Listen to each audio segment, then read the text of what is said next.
Good morning student. मागील लेक्चरमध्ये आपण स्थूल अर्थशास्त्राचे महत्त्व याविषयी चर्चा केली होती. आज आपण स्थूल अर्थशास्त्राच्या मर्यादा कोणत्या आहेत याविषयी चर्चा करणार आहोत.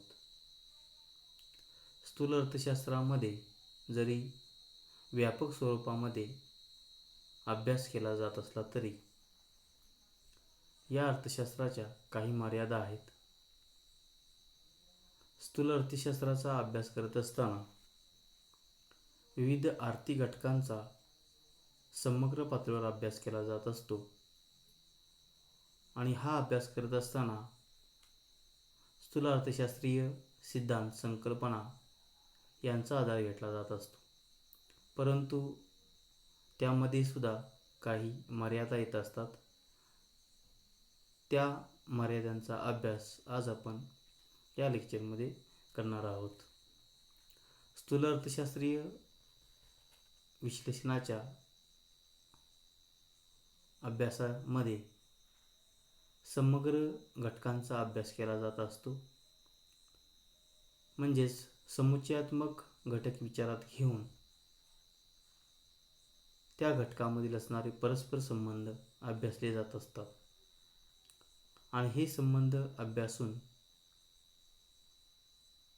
वेगवेगळे निष्कर्ष काढले जात असतात आणि ते सर्व निष्कर्ष संपूर्ण समुच्चयात्मक घटकाला किंवा त्या क्षेत्राला लागू केले जात असतात. तर या स्थूल अर्थशास्त्राची एक पहिली मर्यादा म्हणजे स्थूल अर्थशास्त्रामधून जे निष्कर्ष काढले जातात ते निष्कर्ष सर्वच घटकांना लागू पडत नाहीत. म्हणजेच अर्थव्यवस्थेमध्ये सर्वसाधारणपणे घडून येणारे विविध बदल विविध गटावर किंवा व्यक्तीवर सारखाच प्रभाव पाडतात असे म्हणता येत नाही. म्हणजे समजा एखाद्या वस्तूची मागणी वाढल्यास त्या वस्तूचे उत्पादन सर्वच उद्योग संस्थांमध्ये सारख्याच प्रमाणात वाढेल असे नाही.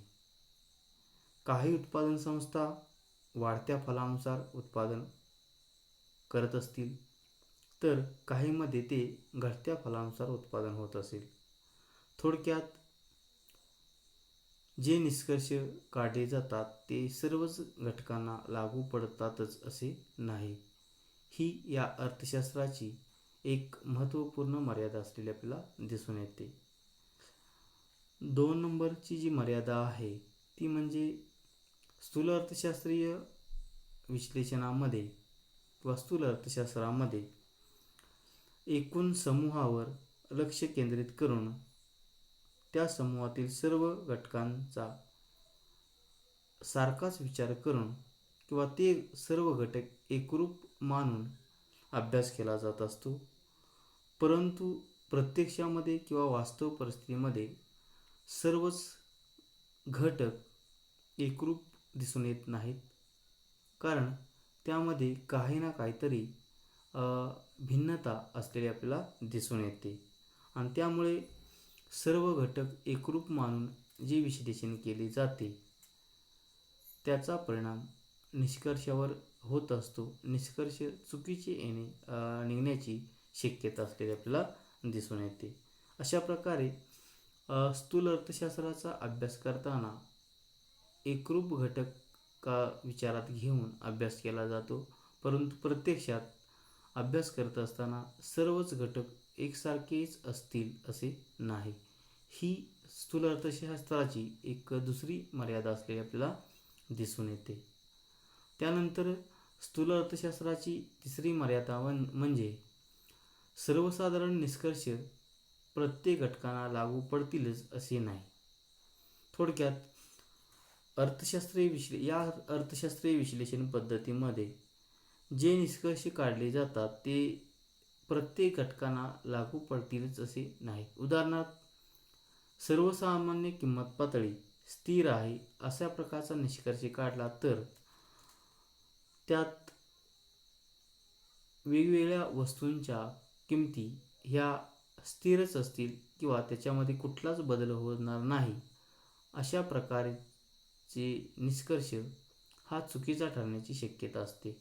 कारण सर्वसाधारण किंमत पातळी जरी स्थिर असली तरी त्याचवेळी औद्योगिक वस्तूंच्या किमती वाढल्या असतील किंवा स्थिर असतील, परंतु त्याच वेळी जीवनावश्यक वस्तूंच्या किमती ह्या कमी झाल्याची शक्यतासुद्धा असू शकते किंवा ती वाढण्याची शक्यता असू शकते. शेतमालाच्या किमतीसुद्धा त्याच्यामध्ये बदल झालेल्याची संभावना असू शकते.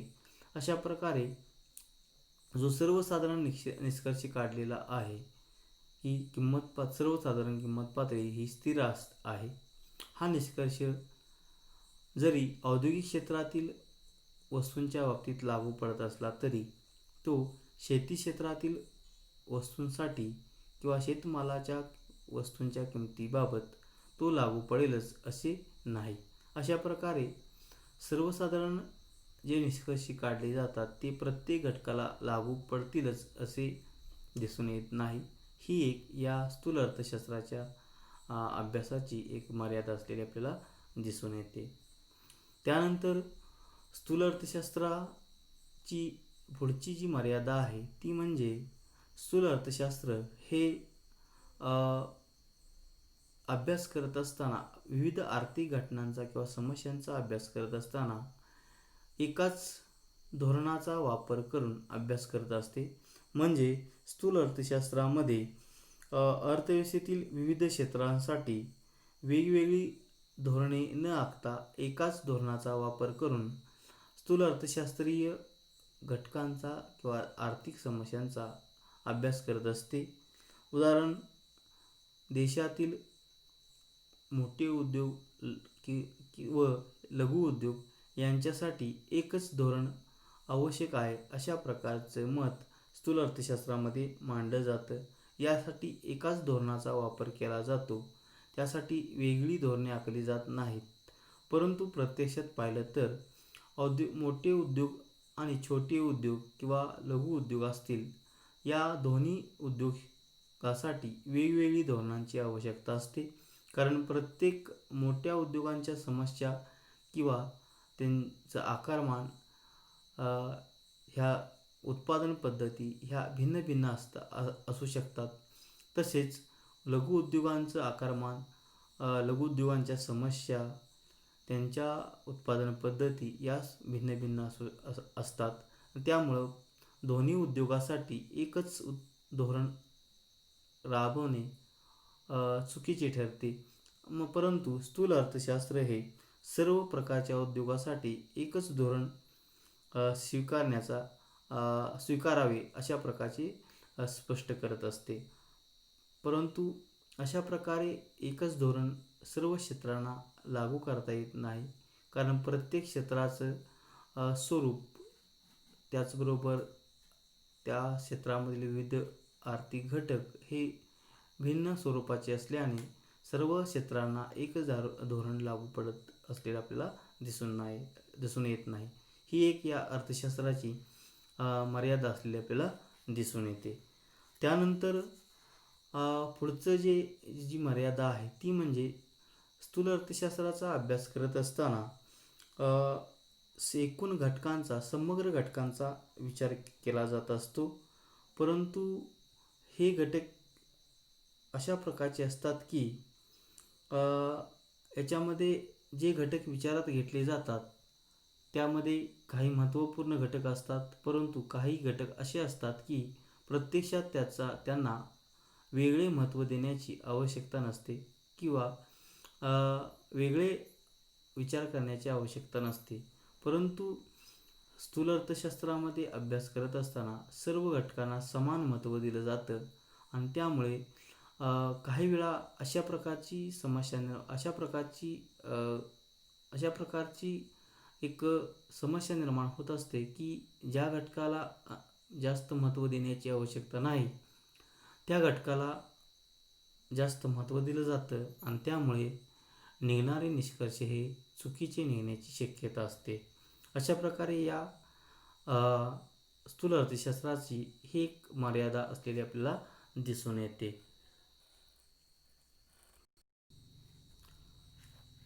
पुढची स्थूल अर्थशास्त्राची जी मर्यादा आहे ती म्हणजे व्यक्तिगत अनुभवाचा अतिरेक होण्याचा धोका.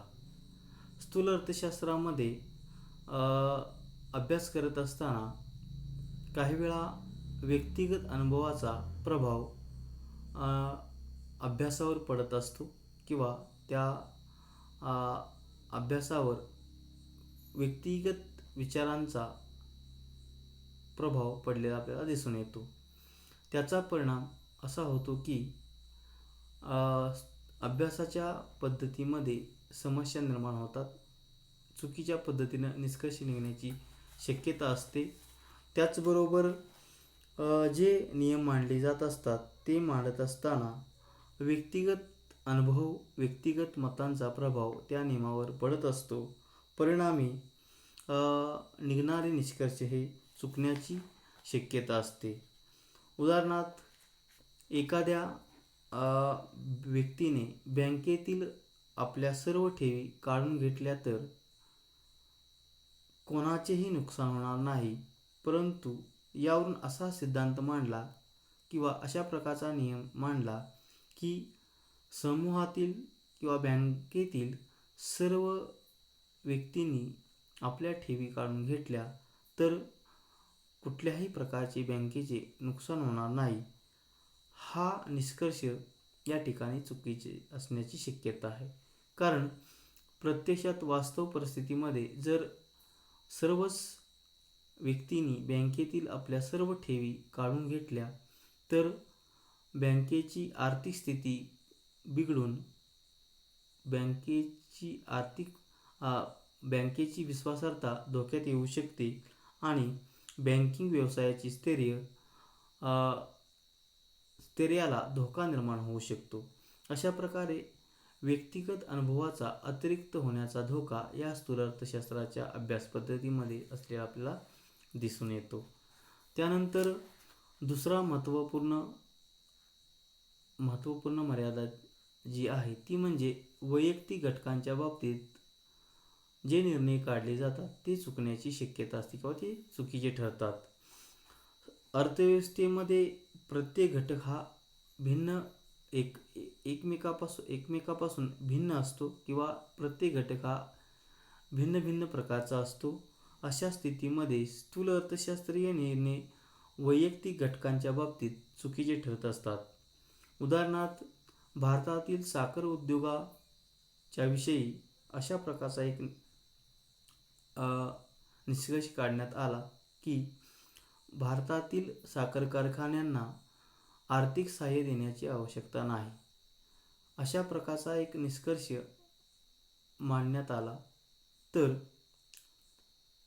भारतातील सर्व साखर कारखान्यांची परिस्थिती ही सुदृढच असेल किंवा चांगलीच असेल अशा प्रकारची शक्यता दिसून येत नाही. कारण साखर उद्योगामधील काही कारखान्यांची आर्थिक स्थिती ही खालावलेली असण्याची सुद्धा शक्यता असते.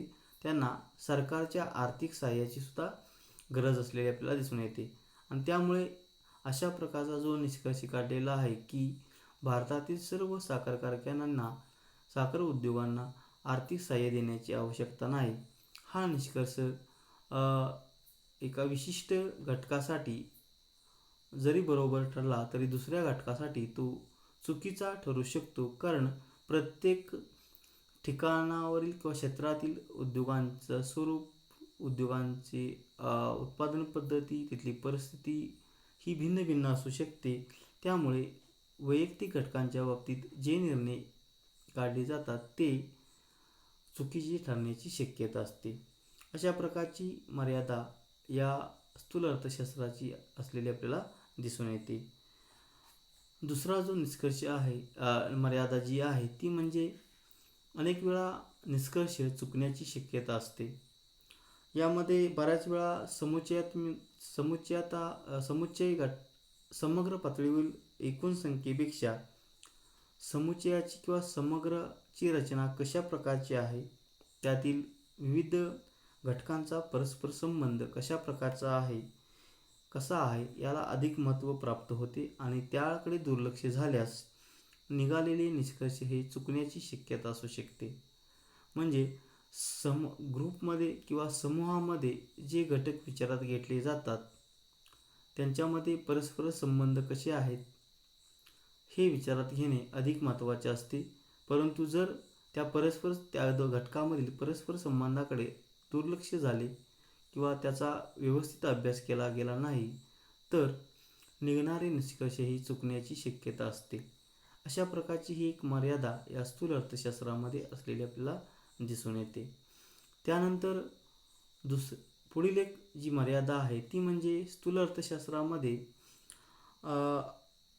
निष्कर्ष काढण्यासाठी किंवा विश्लेषण करण्यासाठी माहितीचा वापर केला जात असतो आणि माहिती आकडेवारीचे मोजमाप करणे, अचूक मोजमाप करणे प्रत्यक्षात अशक्य होत असते आणि हे मोजमाप करताना अनेक प्रकारच्या तांत्रिक अडचणी निर्माण होत असतात आणि अशा प्रकारे प्रत्येक अभ्यास करत असताना जे घटक विचारात घेतले जातात ते भिन्न भिन्न प्रकारचे असतील तर त्यांची मोजदाद करणे किंवा माहिती आकडेवारी गोळा करणे अडचणीचे ठरते आणि त्यामुळे त्यावरून मिळालेल्या आकडेवारीवरून निष्कर्ष काढणे हे चुकीचे ठरत असते. उदाहरणार्थ, राष्ट्रीय उत्पन्नाचा निष्कर्ष काढताना विविध प्रकारच्या वस्तू आणि सेवांचे मोजमाप किंवा मापन करावे लागते. त्याविषयी अनेक प्रकारची अचूक आकडेवारीची आवश्यकता असते. परंतु अचूक आकडेवारीच्या अभावामुळे किंवा मापन करण्याच्या चुकीच्या पद्धतीमुळे अनेक वेळा निष्कर्ष हे काढणे अवघड ठरत असते. अशा प्रकारे ही एक मर्यादा असलेली आपल्याला दिसून येते की आकडेवारीच्या अभावामुळे किंवा अडचणीमुळे किंवा चुकीच्या आकडेवारीमुळे सुद्धा निष्कर्ष काढणे अवघड होत असते. त्यानंतर शेवटची मर्यादा जी आहे या स्थूल अर्थशास्त्राची ती म्हणजे निश्चित अंदाज बांधता येत नाही. समग्रलक्षी अर्थशास्त्रामध्ये समुच्चयात्मक घटकांचा अभ्यास केला जातो. बऱ्याच वेळा हे घटक परस्पर विरोधी स्वरूपाचे असल्यामुळे त्यांच्याविषयी निश्चित अंदाज बांधता येत नाही. त्यामुळे स्थूल अर्थशास्त्रीय निष्कर्ष हे फसवे असण्याची शक्यता असते. त्याविषयी निश्चित अंदाज असा बांधता येत नाही. अशा प्रकारे आज आपण या लेक्चरमध्ये स्थूल अर्थशास्त्राच्या मर्यादा कोणत्या आहेत याविषयी आपण चर्चा केली. जरी स्थूल अर्थशास्त्राला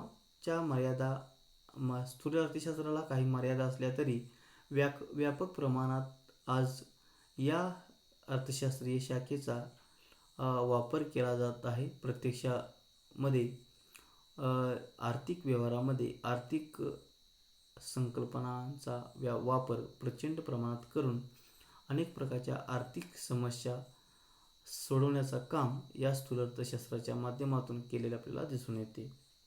उद्याच्या लेक्चरमध्ये आपण स्थूल अर्थशास्त्रीय चले कोणती आहेत त्याविषयी चर्चा करणार आहोत.